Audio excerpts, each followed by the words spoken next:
BSc part third के छात्रों के लिए क्वांटम मैकेनिक्स में अनिश्चितता का सिद्धांत हम पढ़ चुके हैं।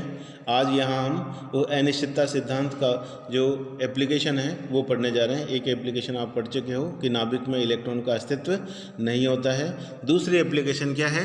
हाइड्रोजन परमाणु की मूल अवस्था की जो ऊर्जा है, ground state energy of hydrogen atom, वो हम यहाँ आज निकालना जा रहे हैं कि अगर अनिश्चितता का सिद्धांत का उपयोग यहाँ करें तो कैसे उसकी मूल अवस्था की ऊर्जा हम निकाल सकते हैं। हम जानते हैं अनिश्चितता सिद्धांत क्या कहता है। किसी भी कण की स्थिति में अनिश्चितता डेल्टा एक्स, संवेग में अनिश्चितता डेल्टा पी हो तो उन दोनों का गुणनफल लगभग क्या होगा? एच क्रॉस के बराबर लेंगे। ठीक है, तो यदि नाभिक में हम यहाँ पे केवल क्या मानेंगे, हाइड्रोजन के अंदर एक प्रोटॉन और एक इलेक्ट्रॉन होगा जो नाभिक के चारों ओर चक्कर लगाएगा। ठीक है, तो परमाणु के अंदर नाभिक के चारों ओर जो एक इलेक्ट्रॉन है वो चक्कर लगा रहा है, उसकी स्थिति में अनिश्चितता क्या होगी? जो उसका आकार होगा परमाणु का, और परमाणु का आकार कि हम उसकी त्रिज्या से निकालेंगे। अगर r उसकी त्रिज्या है परमाणु की, है ना, ये यहाँ पे बता रखा है। अगर परमाणु की त्रिज्या r हो तो उसकी स्थिति में अनिश्चितता भी किसके बराबर हो जाएगी? r के बराबर हो जाएगी। यानी डेल्टा x को आप r मान सकते हो। ठीक है, लेकिन अनिश्चितता सिद्धांत क्या कहता है कि डेल्टा x और डेल्टा p का जो गुणनफल है वो h क्रॉस के बराबर होगा। तो संवेग में जो अनिश्चितता है डेल्टा p वो किसके बराबर होगी? संवेग में अनिश्चितता किसके बराबर हो जाएगी? H cross upon delta x, और डेल्टा एक्स की जगह पे आप आर रख दोगे तो ये आ जाएगा एच क्रॉस बाई आर आ जाएगा। ठीक है, तो संवेग में अनिश्चितता आ गया। अतः परमाणु में इलेक्ट्रॉन का जो संवेग है वो कम से कम यानी न्यूनतम मान वो कितना हो जाएगा? अनिश्चितता की कोटि का होना चाहिए। यानी ये डेल्टा पी आया है वो पी मिनिमम हो गया और वो एच क्रॉस बाई आर के बराबर यहाँ पे हम लेंगे। ठीक है, अब इलेक्ट्रॉन की गति ऊर्जा हम जानते हैं हाफ एम वी स्क्वायर होती है। अगर उसको टी से लिखें तो half m v square, m से गुणा करेंगे, एम से भाग देंगे तो नीचे 2m हो जाएगा और ऊपर एम स्क्वायर वी स्क्वायर होगा। क्या होगा? M square v square. M square v square को हम क्या लिख सकते हैं? पी स्क्वायर लिख सकते हैं। तो टी आ जाएगा पी स्क्वायर बाई 2m। ठीक है, और p का मान ऊपर था h क्रॉस बाई r, तो यहाँ रख देंगे तो h cross by r square हो जाएगा। तो ये हो जाएगा t equal to h cross square upon 2mr square.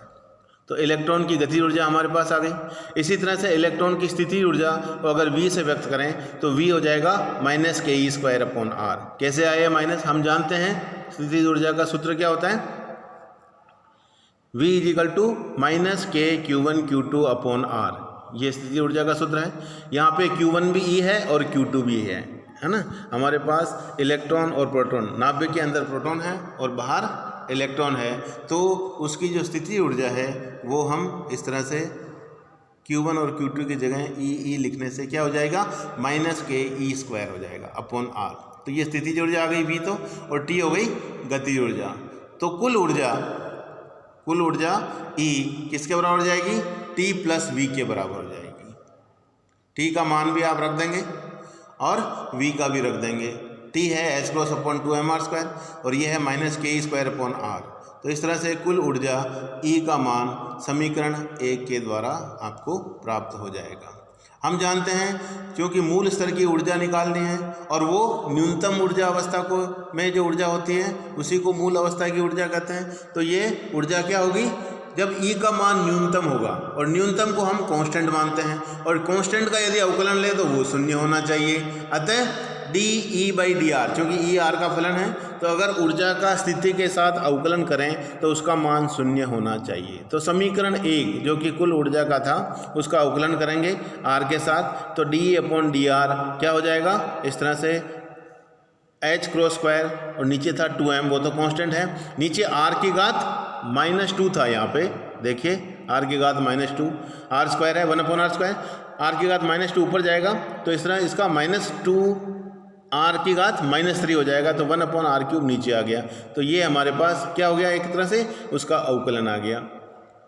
ठीक है। इसी तरह से आगे माइनस के ई स्क्वायर अपॉन आर है, 1/r का क्या हो जाएगा माइनस 1/r², तो ये प्लस के ई स्क्वायर अपॉन r² हो जाएगा। इनका मान क्या होना चाहिए 0 के बराबर होना चाहिए। इसको इस तरह से रीअरेंज करें, है ना, जो नेगेटिव पद है उसको राइट हैंड साइड में ले जाएंगे, तो ये हमारे पास h² अपॉन mr³ के ई स्क्वायर अपॉन r² से r² कटेगा, उधर r³ है, केवल r रह जाएगा। और क्रॉस मल्टीप्लिकेशन करने के बाद हमारे यहाँ पे r का मान हम निकाल सकते हैं और वो आ जाएगा h² अपॉन के m²।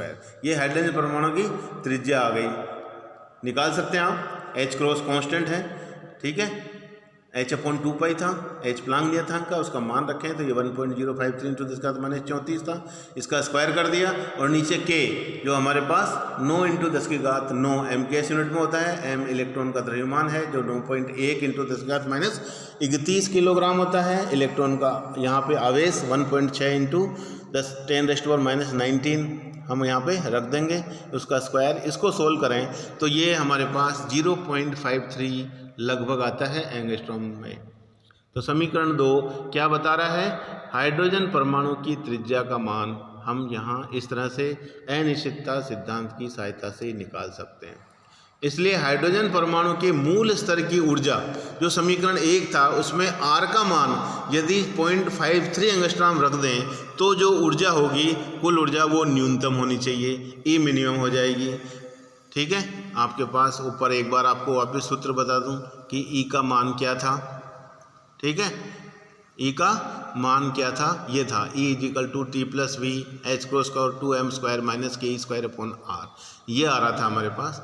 इसमें हमें क्या करना है, यहाँ पे ये देखिए h² 2m r², तो r की जगह हमें 0.53 रखना है और यहाँ पे -ke² r है, r यहाँ पे भी हमें 0.53 एंगस्ट्रॉम रखना है। ये दोनों मान यहाँ रखेंगे तो आप देखिए ये आ गया हमारे पास E मिनिमम का मान h² 2m और ये यहाँ पे r का मान जो भी आपके पास था h² km² ये रख दिया। यहाँ पे भी ये -ke², ये km² h²।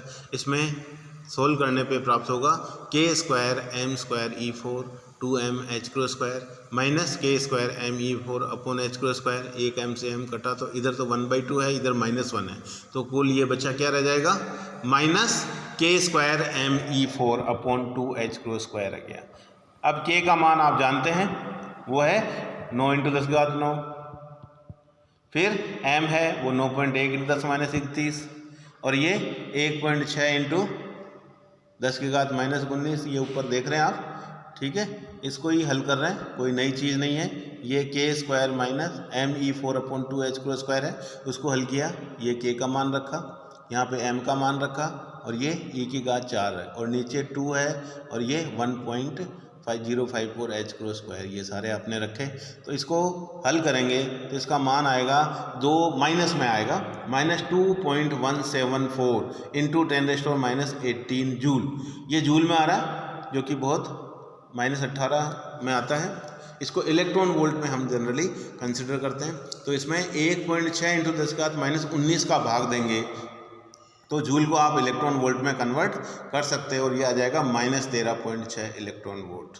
और वो आप सब जानते हैं हाइड्रोजन परमाणु की क्या होती है, मूल अवस्था की ऊर्जा का मान होता है और ये नेगेटिव आ रहा है। ई मिनिमम का ऋणात्मक मान परमाणु के स्थायित्व को दर्शाता है और यह मान हाइड्रोजन परमाणु के बोर मॉडल की कक्ष की ऊर्जा के बराबर होता है। तो ये सिद्ध होता है कि ये जो अनिश्चितता सिद्धांत से हम जो मान निकाल रहे हैं वो बिल्कुल सही है और ये एप्लीकेशन उसकी यथार्थ साबित होती है। धन्यवाद।